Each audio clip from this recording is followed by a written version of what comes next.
You're listening to The Corbett Report.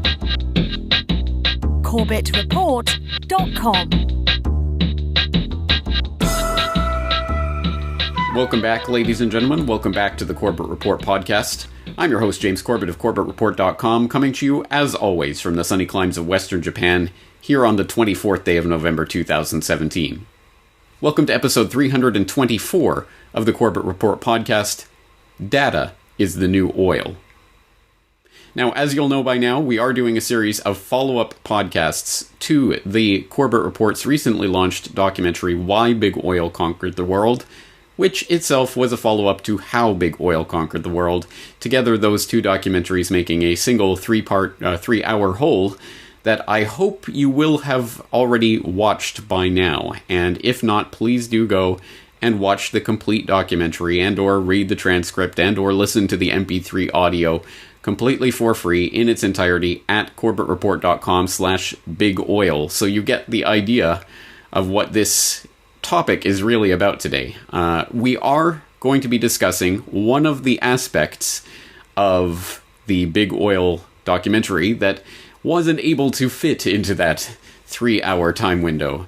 Just like in the previous episode of this podcast on sustainable development, we were talking about the sustainable development angle of the big oil into environmentalism into technocracy agenda. Well, today we're going to be focusing more on the technocratic agenda itself and how it relates to the oil industry or the post-carbon era.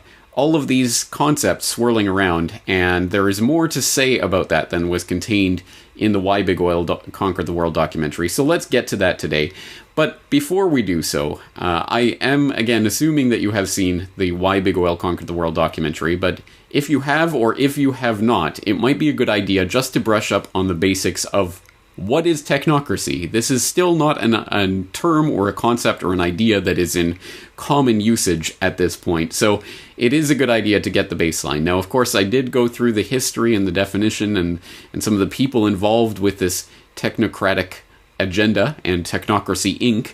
in Why Big Oil Conquered the World, but let's go back to a previous conversation that I had with the author of Technocracy Rising, Patrick Wood, who was featured in the Why Big Oil Conquered the World documentary, to a conversation that we had in 2015 talking about his then brand new book on Technocracy Rising, where we talked about this concept of technocracy and answered the question, what is technocracy? Well, I am so glad to see you tackling this subject in particular, because for many years I've felt like if not a lone voice in the wilderness, at least a lonely voice in a vast expanse of alt media forest. But there aren't too many people covering this idea of technocracy, transhumanism, and all of the related subjects that go along with it. So my hat's off to you for covering this topic in a very thoroughly researched and documented book that I hope I will commend to the listeners' attention, and I hope they will check it out. But let's start in on this conversation by addressing the big topic, technocracy. What is technocracy? And obviously you lay out the history you from the philosophical inception of this idea in the 18th, 19th centuries through its creation in the 20th century. But let's talk about a definition that comes from one branch of technocracy known as Technocracy Inc., that is cited in this book. You say, quote, or actually, the technocrats say, technocracy is the science of social engineering, the scientific operation of the entire social mechanism to produce and distribute goods and services to the entire population of this continent, North America. For the first time in human history, it will be done as a scientific, technical engineering problem. Can you expand a little bit on that definition and this idea of technocracy and how it relates to people's lives today? Oh, I sure can. You have to go back in history. Yeah, it's a broad question when you say let's apply it to our current day, but you have to go back in history and look at the original model for technocracy that was developed in the 1930s in particular. And there was an organization called Technocracy Inc. that was formed by a couple of people after they were booted from Columbia University. There was a brief stint where the technocracy movement was housed at Columbia. They got support from Columbia for, doing a couple of continental water studies and stuff. And many of the engineers and scientists that were part of technocracy were from Columbia University. Not all, but most. They got booted for a couple of reasons, mostly because the co-founder, Howard Scott, turned out to be disingenuous, kind of a promoter type, and he didn't represent himself correctly and didn't have the PhD that everybody assumed he had. And so Columbia didn't put up with that very long. They said, hey, man, you lied to us once, you're out of here. And so they started this organization called Technocracy, Inc., and that's really where we see the main documentation now that was created for the technocracy model that I believe is being implemented today in today's world. It was based on energy. They believed that capitalism was dead. It was right in the heat of the Great Depression. They thought that politicians were responsible for killing capitalism because, well, people are angry with politicians today too, right? So what's going on? But they didn't have any use for politicians whatsoever. And the scientists and engineers at Columbia, and by the way, I'm not bashing all scientists and engineers. That's not the intent here. There were a few that bought into this at the time. They believed that because technology had come into society, that the very fabric of society had changed. And therefore, the politicians were unable to manage society because they didn't understand the technology. That was their reasoning, basically. So as a group, they stood up and says, if we don't step in as scientists and engineers and do something about this to save society from itself, society's going to crumble. And, World War II or World War III is going to, come about immediately, and the world's going to destroy itself. And you have to remember, too, this is all on the heels of World War I, which was really the first mechanized war that used technology in the history of the world. And it was appalling for everybody, but especially for the scientists and engineers who took the blame for creating the technology that was used in World War I. So they had they were suffering under a guilt trip right at that point. So they developed this energy-based economic model that was literally based on energy, not on price, not on supply and demand like traditional economics. And they believed that they could use the scientific method to engineer society in a way that it would create a utopia, essentially. It was very much a utopian system.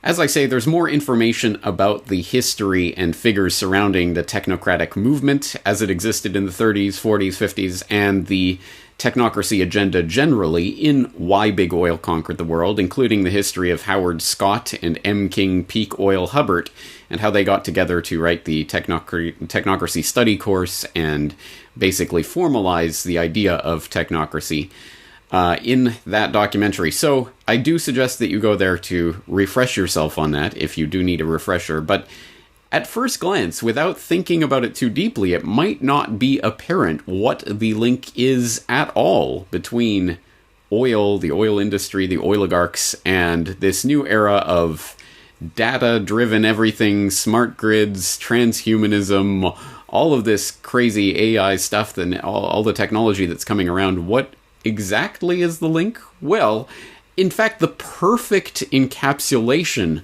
of the idea of the linkage, the historical continuity between the old oligarchy and the coming technocratic class is perfectly captured in a phrase that I wish I had heard when I was creating the documentary. It has appeared on the scene this year, and as far as I can tell, it traces back to The Economist, which wrote its hot take on the big internet giants back in May of this year under the title, "The world's most valuable resource is no longer oil, but data." And that has been shortened to the catchphrase, "Data is the new oil." I suggest you just type that into a search engine, preferably not Google, and see what comes up, because there have been a lot of people picking up on this idea of late. For example, in August we had the CBC, the good old Canadian Broadcasting Corporation. "Data is the new oil. Your personal information is now the world's most valuable commodity," which says, quote, "There was a time that oil companies ruled the globe, but black gold is no longer the world's most valuable resource. it's been surpassed by data. The 5 most valuable companies in the world today, Apple, Amazon, Facebook, Microsoft, and Google's parent company, Alphabet, have commodified data and taken over their respective sectors. Data is clearly the new oil, says Jonathan Taplin, Director Emeritus of the USC Annenberg Innovation Lab and the author of Move Fast and Break Things, How Google, Facebook, and Amazon Cornered Culture and Undermined Democracy. But with that domination comes responsibility, and jurisdictions are struggling with how to contain, regulate, and protect all those ones and zeros. For instance, Google holds an 81% share of search, according to data metric site Net Market Share. By comparison, even at its height, Standard Oil only had a 79% share of the American market before antitrust regulators stepped in, Taplin says. End quote. The article obviously goes on from there, and there are many articles in this vein that have popped up in the last few months. Data is the new oil. In fact, it has become such a sort of catchphrase at the moment that the BBC, of all places, was compelled to issue its own editorial telling us that data is not the new oil, where basically they're complaining that the analogy is not just imperfect, it could be actually misleading if we take it too far. As is the way of these things, an analogy comes about that seems interesting and provocative and gets a lot of attention, and then the naysayers come along saying, well, yeah, but now you're missing the nuance of this and that. So it's an interesting phrase that clearly has captured the imagination of a number of people, including the CEO of MasterCard, who was recently in Riyadh, Saudi Arabia, talking at the Future Investment Initiative at the Riyadh Ritz-Carlton shortly before it became a prison for all those Saudi princes. I believe that data is the new oil, and I'm saying it in this country because I believe that the prosperity that oil brought in the last 50 years, data will bring in the next 50, 100 years if we use it the right way. And unlike oil, it's not finite because it's generating each time you walk because your mobile phone is generating the data. And I wish I could generate oil by walking around, but you can't, but you can generate data. And if you use that data well, so let me explain what I mean by that. You can use data well for commercial reasons, you can do it well for societal reasons, and you can do it and use it well for individual reasons. What you have to be careful about is keeping it safe and managing the ethics around how it's used. And that's what James' point about maybe one day looking at regulation of how data is used. So let me give you a couple of examples of how you could use it in a social setting. We just worked with a company called Deep Macro to help understand after the Houston hurricane using not just payments data, but satellite imagery of the way industrial activity was progressing, including mobile phone movement, and you can figure out which part of an area is more impacted than the other. You can help direct first responders and aid and methodology of recovery to the right destination. Why were you involved in that? Because I believe that people like companies like ours, if all we do is view our data as an opportunity to do a commercial enterprise with it, I think we're leaving enormous opportunities on the table. I'm a believer that you can use data both for doing well and doing good at the same time. So you're talking about reframing your purpose? I consider data to be a public good that cannot not be used for purposes of the type that I'm describing. Now, I also use it for commercial good.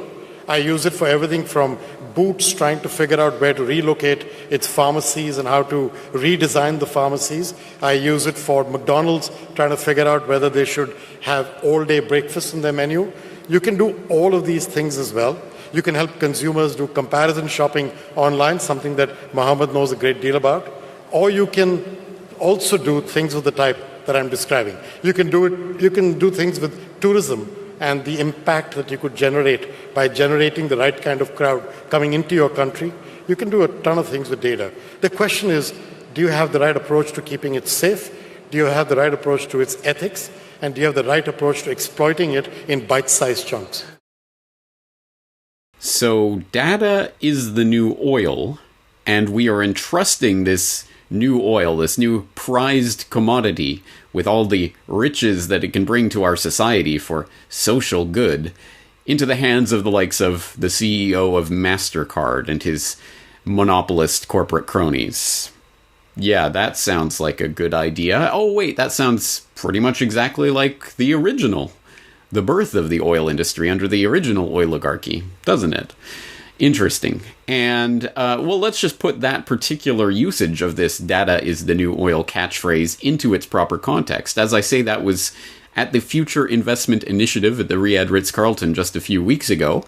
And that was the conference where, amongst other things, they were announcing, oh, we have a new citizen of Saudi Arabia. Yes, Sophia, the robot. In fact, the very robot that just last year announced it was going to destroy humans is now a citizen of Saudi Arabia. Well, isn't that cute? And now, I guess she leapfrogs over women in the Saudi Arabian pecking order and becomes a full-fledged citizen. But this is the kind of gimmick that is being floated as data becomes the new oil, and as everything is structured around how do we become more, not just productive, but more managed and ordered in a ones and zeros binary sense. And that was also the conference at which they announced Neom. Yes, the $500 billion mega city in the desert, over 10,000 square miles, 33 times bigger than New York City, that is going to be carved out of the desert, out of the sand in northwestern Saudi Arabia, and is going to be the techno-smart city of the future. Saudi Arabia plans to build a $500 billion megacity. Looking for a new vacation destination? How about Saudi Arabia? No, seriously. The Saudi Arabian government says it plans to build a $500 billion megacity that stretches into Jordan and Egypt and is completely powered by renewable energy. The project is called Neom and will measure 10,230 square miles, which is 33 times larger than New York City. One of the main goals of Neom will be to diversify Saudi Arabia's economy in an attempt to move it beyond oil. The megacity will focus on industries such as energy and water, biotechnology, food, advanced manufacturing, and entertainment. The $500 billion will come from the Saudi government, its sovereign wealth fund, and local and international investors. Indeed. So, there is a smart city of the future on its way there in Saudi Arabia, with $500 billion of Saudi oil money and other investment money being funneled into it. Are you starting to see some of the linkage right now between this move to the post-carbon world and the post-carbon economy and the monopolization of the next tool of control? Just as oil was a tool of control that the oligarchs wielded to further consolidate their power and control over society, so too is data and all things technocratic being used in the service of that same agenda. And don't take my word for it. Take the word of everyone's favorite billionaire eugenicist and data oligarch, Bill Gates, who has just announced his own plan to create his own desert mega smart city of the future, not in Saudi Arabia, but in the good old US of A. All right, check this out. If Bill Gates gets his way, Arizona could be home to a brand new cutting-edge smart city.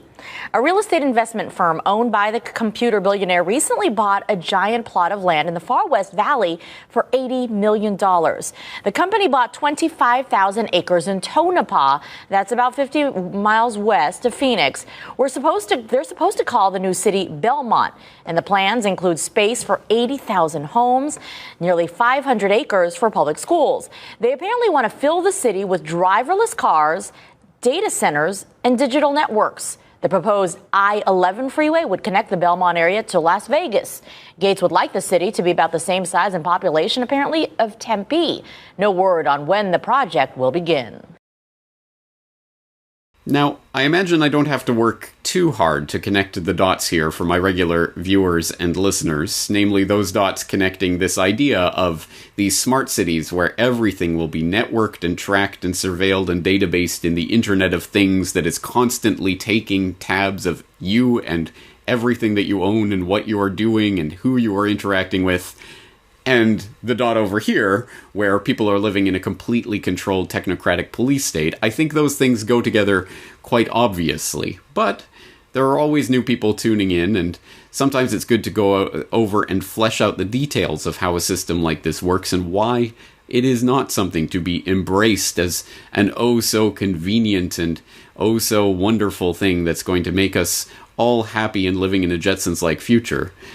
So, never fear, the Corbett Report is here. A few years ago, I did a report specifically detailing this and why this is such a problem, and incidentally, what we can do about it, in a report entitled Smart Tyranny: How to Resist the Smart Grid. You would have to have been living under a rock to have missed the rollout of so-called smart technologies in recent years. But for those unfortunate rock dwellers who have somehow avoided the smart propaganda, there is no shortage of flashy, cartoonish PR puff pieces that are willing to sell it to you. In this edition of Digital Futures, we're really revved up about the smart home of the future. Now, this isn't some Minority Report style novelty, rather it's already a reality. And we can soon expect to see between 15 and 30 intelligent connected devices and sensors in an ordinary household. And what's really fascinating here is that in the near future, we can expect to see a truly integrated smart home with connectivity across devices. Although these bubbly, feel-good, lowest common denominator commercials leave the viewer with the warm fuzzies, they do little to explain what this so-called smart technology actually is. Stripped of all the hype and sweaty-palmed hyperbole of the massive PR campaign surrounding it, the only thing that smart really means is that a given piece of technology can be linked up to a network to send and receive information. The real question, of course, is why we supposedly need every gadget and appliance in our home, from our toaster to our thermostat, to be networked at all. Like all such questions, there are two answers: the cover story and the true story.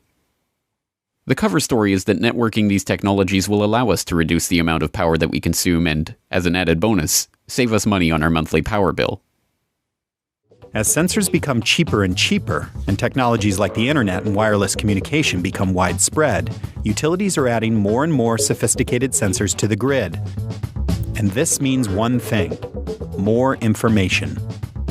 This flood of data will be quickly parsed to locate power failures, reroute electricity, or avoid overheating power lines. That means utility companies can stop relying on grandma to let them know the power's out. It also means they can better deal with power line failures like the one that blacked out the northeastern U.S. in 2003. Within the next decade, sensors are likely to be everywhere. One type, commonly known as a smart meter, will do to homeowners what the utilities have long done to factories.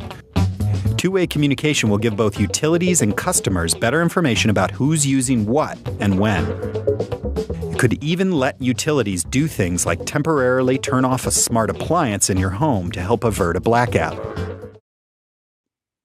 What's more, the linking of all of these appliances into one seamless personal network, the cover story assures us, will finally allow for the Jetsons-like future that has been promised us for decades. You can even set the mood for yourself. So if you're longing for a romantic evening with your loved one, a nice bottle of wine, well, all you do is you simply press the touchscreen button on the smartboard and your favourite music will play, the lights will go down, and then it's just time to sit back and relax. If you were to notice that you're running out of wine, you can, for instance, add red wine to your grocery list on the smartboard. The smartboard helps you with your everyday chores. It's there to make life easier. Those with properly functioning bull excrement detectors might question whether the embedding of RFIDs and processors in our fridges and coffee makers and egg timers is really all about saving a few watts of electricity or the hassle of pressing a few buttons. This is where the true story of smart technology comes in. Smart technology represents less of a breakthrough in power distribution and more of a revolution in complete, constant, panopticon-like surveillance of everyone. As these smart technologies begin to invade our homes, we are becoming mere nodes in a giant network that we yet but dimly comprehend. Called the Internet of Things, the plan is to create a network that will eventually include every single object on the planet.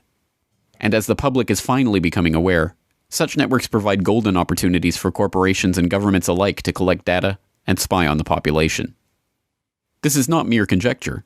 Before becoming enmeshed in an affair that ultimately derailed his career, Former CIA Director David Petraeus bragged openly about how these smart technologies would allow intelligence agencies to spy on everyone in their own homes using their own appliances. Speaking at a summit for In-Q-Tel, the CIA's venture capital firm, Petraeus noted, "Items of interest will be located, identified, monitored, and remotely controlled through technologies such as radio frequency identification, sensor networks, tiny embedded servers, and energy harvesters." In practice, these technologies could lead to rapid integration of data from closed societies and provide near-continuous, persistent monitoring of virtually anywhere we choose. Whether Petraeus' own downfall as a result of FBI eavesdropping on private emails is part of a plan to warn future would-be whistleblowers, poetic justice, or mere irony, it is nonetheless instructive. When everything that anyone does is tracked, traced, and databased at all times, from our dishwasher usage to our television viewing to our toilet flushes, no one will be able to avoid the gaze of the state, regardless of whether or not they have something to hide. As IT World's Kevin Fogarty observed, if J. Edgar Hoover were alive, he would die of jealousy at the technologies available to the would-be big brothers of today. As nightmarish as this seems, the possibilities for tyrannical misappropriation of this technology are even worse. Given that networked appliances allow for remote access, smart technology actually raises the specter that governments and corporations will be able to control the items in your own home. Here again, as much as this sounds like Buck Rogers' fantasy or Orwellian nightmare, it is in fact mundane reality. As far back as 2008, California lawmakers were already tabling legislation that would mandate the installation of smart technologies and allow government bodies to automatically adjust homeowners' thermostats up or down to conserve energy at peak usage times. The stark truth is that any appliance can be turned on or off, adjusted, or otherwise manipulated by anyone with access to the network remotely, including your own car. The slide that's been omitted showed a result of the researchers at UCSD and the University of Washington hacking into the dashboard display of a typical American sedan, making it show that the car was going 140 miles an hour while in park. Most worrying of all, whether or not we want to use these technologies, the average person is being left with little choice. More and more of the appliances and household goods we use have these technologies embedded by default, and now, thanks to the so-called smart meters that are increasingly being installed in people's homes without their knowledge or consent, that choice is being removed entirely.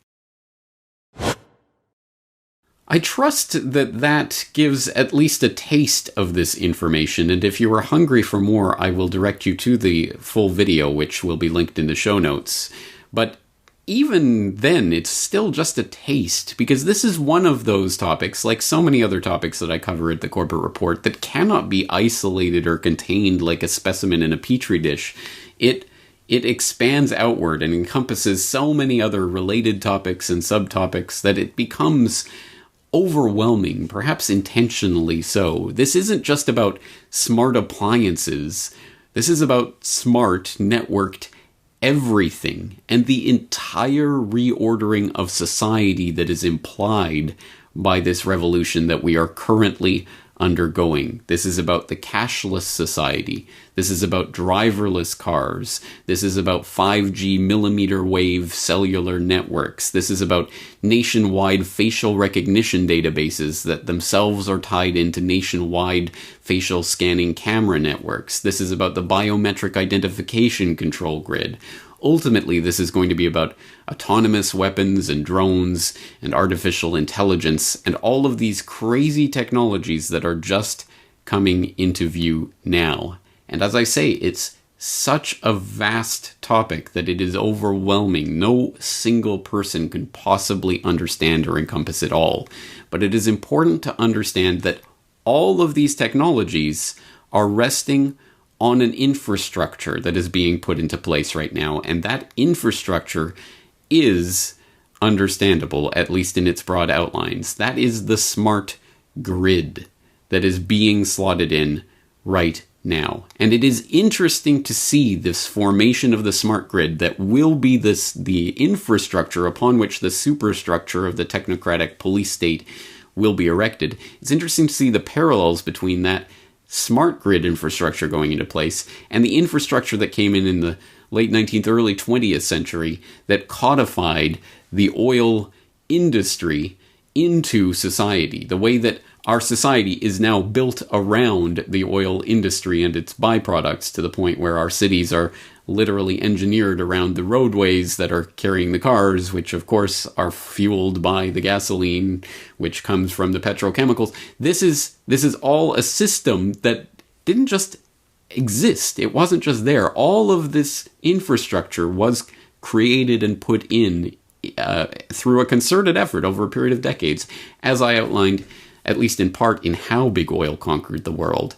And now we are seeing the laying of the infrastructure for the 21st century equivalent of the oil commodity, which shaped the early 20th century society. Now, in the early 21st century, we're seeing the society being shaped around the new commodity, data, and everything that implies. And this isn't just a fanciful analogy, oh, data and oil, and here are some interesting parallels. No, there are real historical linkages here, as embodied, as perhaps best represented in the form of someone like M. King Hubbert, a useful tool for the oil industry, of course a petrochemical researcher engineer who did his service for Royal Dutch Shell, where he developed, of course, the peak oil hypothesis, for which he's best known, but where he went to after Technocracy Inc. Was dashed upon the shores of reality and kicked out of Columbia University, but not before he had, of course, penned the Technocracy Study Course, which really not just predicted, but was predicated on the development of something like the smart grid. Now, all of this really important history was detailed in much greater detail in the interview that I recorded with Patrick Wood for Why Big Oil Conquered the World. So here's a little bit more of that interview that you didn't see in the documentary. In the Technocracy Study Course, M. King Hubbert listed 7 criteria, 7 requirements that were necessary for technocracy. And you got to hand it to engineers to do stuff like this. They're good at that. And the first 2 things, the first 2 requirements had to do with energy. Control over production, distribution, and consumption of energy. Without it, he said, technocracy would not work. And we see the smart grid movement. If you look at the history of it just a little bit, the smart grid movement was snuck in 2009 by Barack Obama. And in 2009, there was stimulus money being thrown around nilly-willy all over the world, actually. It wasn't just our country. Other nations were throwing around stimulus money as well and trying to resuscitate the economy. And smart grid up to that point had no traction anywhere. The technology was out there, and several utility companies around the country were offering that sort of service. Nobody wanted it.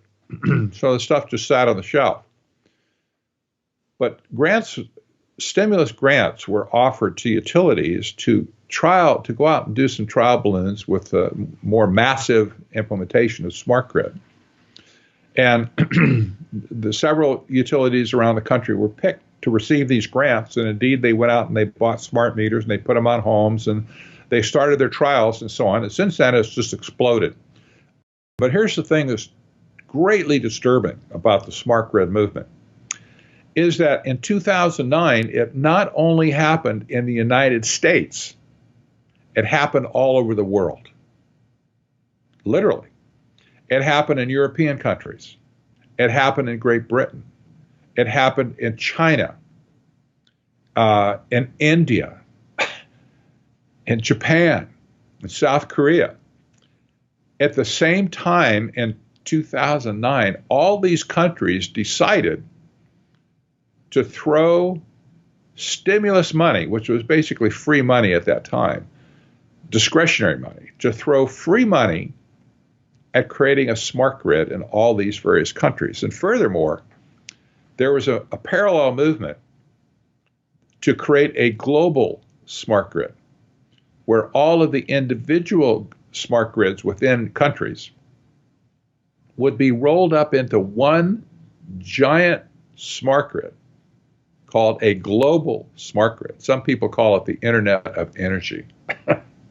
the energy web, to control all of the energy produced and consumed in the world from a single control point.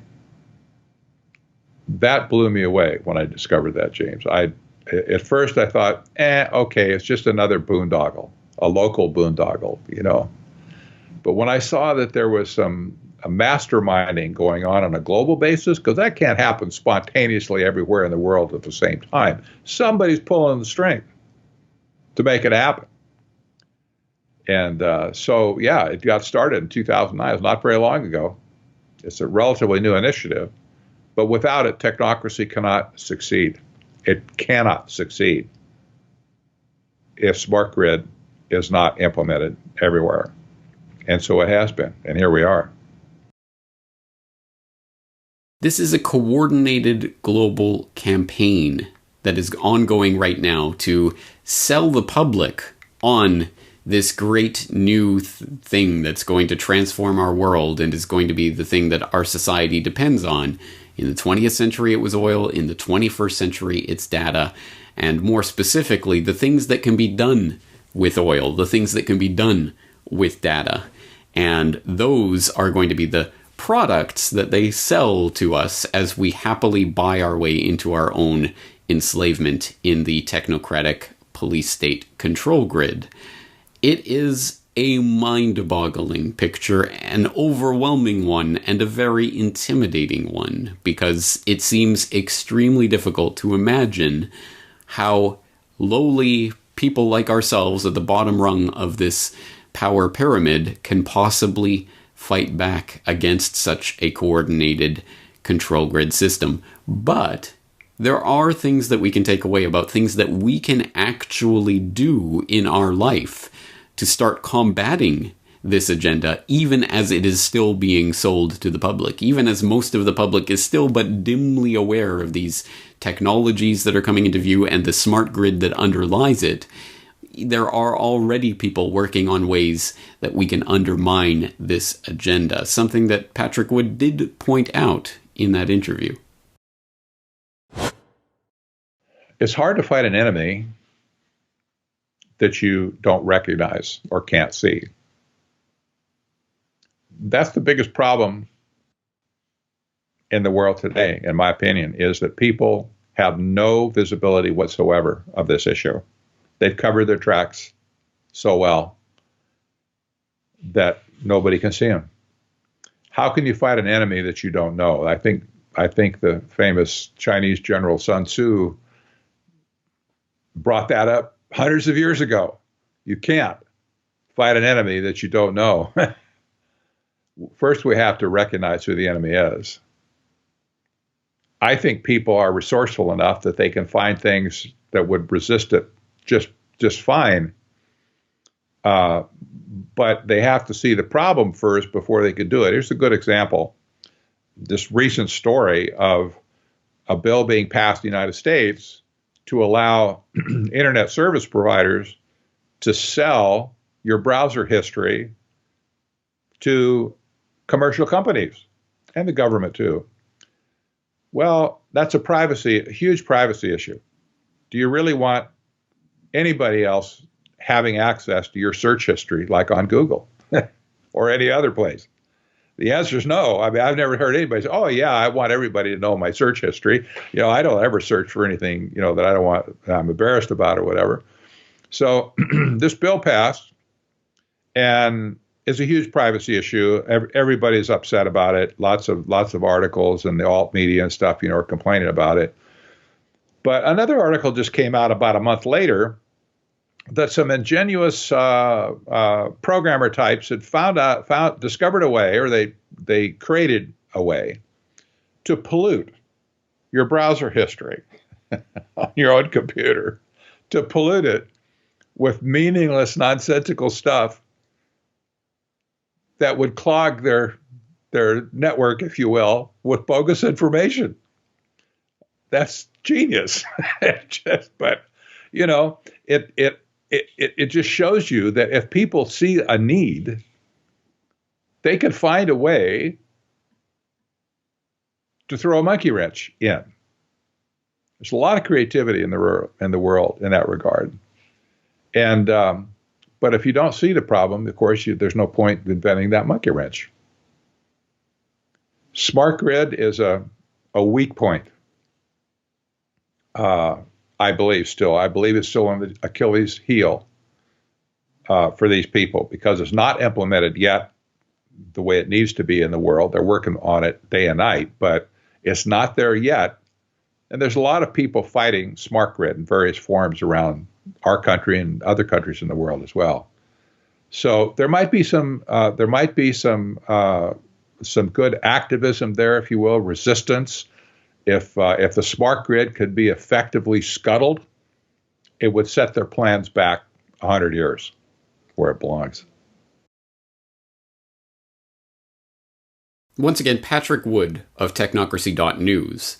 And Patrick makes a couple of very important points in that clip that I'd like to point out here, one of which is the simple, straightforward, obvious assertion, but one that needs to be made nonetheless, because it is the bedrock of everything that rests upon it, which is that it is hard to fight an enemy that you don't know about. If you don't know the enemy exists, if you don't know there is an agenda that is coming, how can you possibly counteract that agenda? So the first step in all of this is informing ourselves and informing others about these issues. And that can be as simple as making this a topic of conversation, or when someone raises an issue along these lines, to raise the bigger picture, the history, the context. So the more that we know about this agenda and how it is being implemented and in what way and in what place and by whom, the better we can counteract that in our own heads and then in the heads of others, which is the first step along this process. Again, this is a straightforward and obvious thing to say, but it needs to be kept in mind. This is the reason for being of the Corbett Report website, so that we can better understand and better spread the word about these important issues. It needs to be done, first of all. That is the horse before the cart. But what is the cart? That is the question. So what do we do once we are armed with some degree of knowledge about these issues? What do we do to actually counteract it? And the great thing is there are many, many people who, once they are thinking and understanding this agenda and realizing the dangers, can come up with all sorts of innovative solutions to these problems. And one which Patrick Wood notes there is one that I've talked about before. In fact, we were just talking about it on New World Next Week recently, when the topic of Ancestry.com and 23andMe and all of this came up. We were talking about feeding false data into the system so that the system cannot track and trace you effectively, because they have all this garbage data. So garbage in, garbage out. If we're feeding false and fake and garbage data into their databases, then they are not able to effectively rule over people with that garbage data. That is an important and an interesting and a simple thing that we can and should be doing.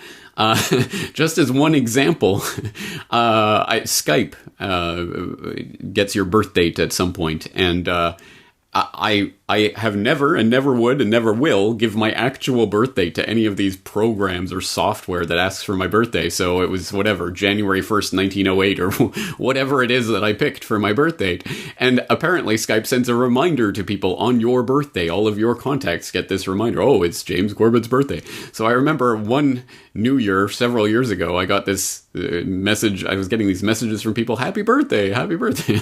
What are you talking about? It's not my birthday. And then I realized, oh, it's because Skype doesn't know my birthday. Well, it's a simple thing to do, but it's something that of course we should be doing. Why on earth would you be giving your birthday to programs like that? I mean, it's just nonsensical to even participate or cooperate with that. It's in fact better than not even filling in that, is filling it in an incorrect way.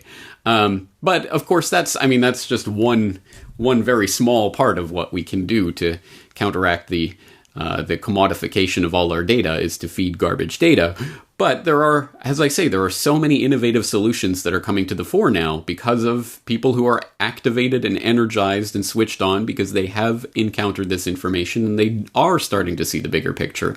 And one example of that involves a previous guest on the Corbett Report, Josh Del Sol, who you'll remember was featured briefly in the Why Big Oil Conquered the World documentary, because several years ago he was the documentary filmmaker behind the Take Back Your Power documentary, talking about the smart meters, why they are such a bad thing, why we need to get rid of them, the surveillance utility for the utility companies and the government, of course, but also the health effects of these smart meters that are being installed now, these smart meters with their microwave radiation and the health effects that they are having on people. They need to be stopped. We need to stop this process that most people don't even know is going on, that their regular analog meters that have to be read by a meter reader is now being replaced by a smart meter. Oh, it'll be so great and wonderful, and it can talk to all your appliances.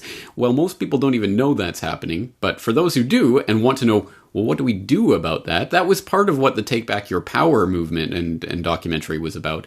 But now Josh Del Sol is working on another project called the In Power Movement, and that is at inpowermovement.com, where you can watch the first episode of the documentary series that they are producing right now on an innovative new idea for stopping the smart meter installations. And it's a great idea. So I'm going to refer you to that documentary. But just from the InPowerMovement.com website, it says, the InPower docu-series illustrates a powerful new method to restore social justice and accountability. Episode number 1 focuses on solving the smart meter problem, how we can prevent and reverse the installation of this dangerous technology through holding corporate executives and government actors financially accountable for the first time ever. And in so doing, we can restore safety in our homes and bring balance to our world. An interesting idea, but what does that mean in practice? How do you hold individual executives and government officials personally liable for the damages of the installation of these smart meters? So it turns out there is a way we can actually hold individuals within corporations and governments accountable for what they are doing. And this has the potential to change everything. The next 40 minutes is an overview of how this works. Moving forward, we'll go deeper in future episodes. So Cal, what is this notice of liability process that you have helped to create that we are bringing out? How would you describe it in 30 seconds or less? It's basically a counter offer of a contract that is being implemented to put a device on everybody's house. They've got us into a tacit agreement.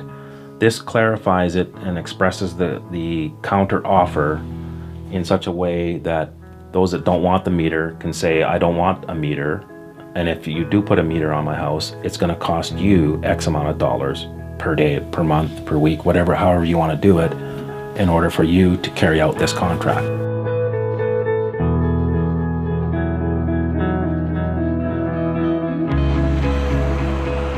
We followed Cal as he was invited to present his experience and this liability action to several groups throughout North America. So what's happened here with the smart meters is that they have given you an offer to put a different gadget on your house. You already had a contract, they're trying to change it. They do it by tacit agreement. If you don't say no, you've said yes. So everything has to be done that way. It's all contract. And once you can learn this kind of thing, you can start to operate at that level. So it's a level playing field. So now things they try to do to you, you can see it for what it is and counteract it because it's all contract. And contracts have to be negotiated. So there's always a meeting of the minds. That's what we've done with this document. We've taken commerce, which is the Babylonian system of money, and we're using it, their type of contracts, tacit agreement, all the tricks that they do, we are using it against them. And they'll tell you, you can't do that, and that's bunk and all that kind of stuff. But I'm telling you, I've seen enough high-level officials run from this who know a lot more than I do, and they're scared of this. So it does work. It's all about liability. So basically, this process of the notice of liability is applicable for anyone to use, whether they have an analog meter, a so-called smart meter, or anything in between. Even if they have previously given their consent for one of these radiating surveillance meters, they can do this process at any time. Yes. Because as you come into knowledge, even though you agreed to it, you agreed it without full disclosure. So that contract is null and void, and this is now the new contract. So in what countries is this system of commerce, the system, the way that things run? I would say every country. It's worldwide. It's a worldwide system. Commerce can be used for any issue on the planet. Any country or anybody that's doing commerce, which is pretty much the whole planet. This is the system that's kind of hidden, and now you can actually use it. What this talk is about and the action we're doing is basically, we're saying that all these illusions, these Wizard of Oz type things, we're saying you as a human being are now liable. You can't hide behind your position in a corporation or in a government. What I've noticed in all my dealings over the last 12 or so years is everything has to be done by contract because there's no authority. It's all commerce. Once you understand that and you operate at that same level as them, not in ignorance where they've tried to keep you, the game changes. It's a game changer. You're now playing the proper game in the proper court. Put it this way, a game, there's a board that has a bunch of squares, some white and some black.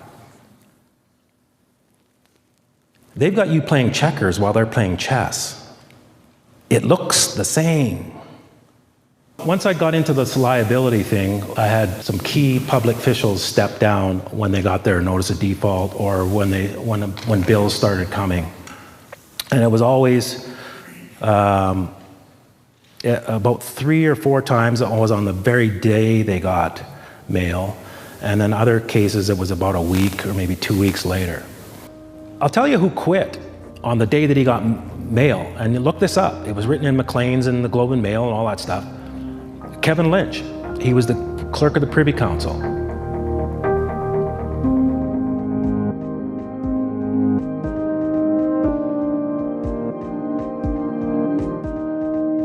That man knows more about banking and instruments like I showed you in the Bills of Exchange Act, all that stuff than I do. He ran. There was no court. There was no lawyer. He just went, this guy knows this, I'm liable, I'm out of here. And you can read it. He had a press conference in the morning and didn't announce any kind of retirement or anything like that. And by noon, no notice. Carol Taylor was another one. She was the finance minister in here. Same thing. Day she got her default, left politics. And that's after I got a whole bunch of letters from the Attorney General saying you can't do this and this is all bunk and there's no basis of law for what you're doing. But at the end of the day, she left. At this point, you might be wondering, what do people stepping down from positions of power have to do with getting a smart meter off my house? And how can we simply stop this and other globalist agendas? At the top of the pyramid, where the problem lies, they can't do everything. So they have coerced, mostly with money, in order to get the agenda to actually happen on the ground. Mm-hmm. So if you start removing all those people that are just under them, it stops. Who's gonna actually do it if they're gonna be liable? Without people actually implementing their schemes, there are no schemes. Somebody has to actually fulfill this. They're motivated by money. So if there's a document that is enforceable that is going to take more money away than they are getting, it's just, do the math. Why would I continue with this when it's going to cost me? I may be getting paid $10 million, but I'm going to have to pay $300 million over here. Well, I'm out of here. So if the liability is more than what they're going to get out of it, then it just doesn't make sense to carry on. Yeah. The whole idea is to wake the people up that are participating, saying, no, you're going to be liable if you continue this course of action, whether you understand it or not. You're going to be liable because nobody is immune to it.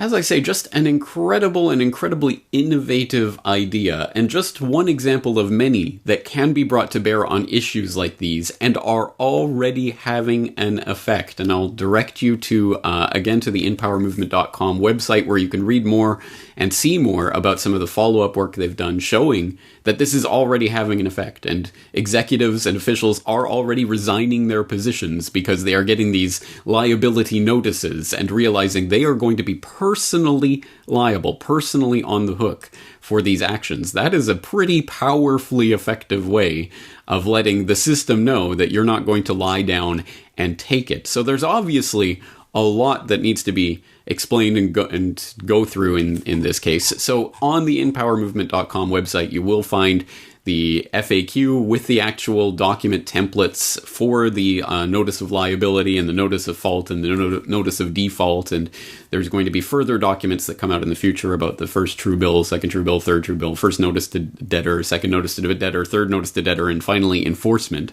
So this is a legal process, and it is it's absolutely fascinating, even if you don't plan to do it personally, and why not? But even if you don't plan to do it personally, you should go to the website and take a look through the documents, because this is an example of how we are not passive spectators in this spectacle that's going on around us, and there's nothing we can do, poor us, we're just going to be locked into this enslavement grid and we'll just have to sit down and take it. No, you do not have to sit down and take it. There are actual things that you can do to counteract this agenda, and it must be counteracted. If you have watched the How and Why Big Oil Conquered the World documentary series, you know why this agenda must be thwarted, because the oligarchs of old are the datagarchs of our current age, and they are going to try to rule you, your family, and everyone around you with an iron fist. Perhaps quite literally, a robotically iron fist. This is the technocratic nightmare that we are being steered into, and we have to steer ourselves away from that with all our might. There is just too much at stake here. Now, obviously, there's much more that can and should be said about every single aspect of this technocratic agenda and the people behind it, and what we can do to counteract it, but this is the starting point for this conversation, so I'm going to leave it here for today. As always, I'm interested in your input and feedback. Corbett Report members are heartily encouraged to log on to the website and leave your comments and your data and data trail in the steps to counteract this technocratic agenda in the comment section of the website. I look forward to reading your responses. That's going to do it for today. This is James Corbett of CorbettReport.com. Thanking you for joining me. Looking forward to talking to you again very soon. Available now from CorbettReport.com. Oil. The 19th century was transformed by it. The 20th century was shaped by it. And the 21st century is moving beyond it. But who gave birth to the oil industry? And what are they planning to do with that power in a post-carbon world? Heirs to an oil fortune join the divestment drive. There is a price to carbon in their future. The negative impact of population growth. That is important not only for the planet, it is important for the business. What do you see as the biggest challenges in conservation? The growing human population. How and why big oil conquered the world. Watch the documentary for free or purchase a DVD copy at CorbettReport.com/bigoil.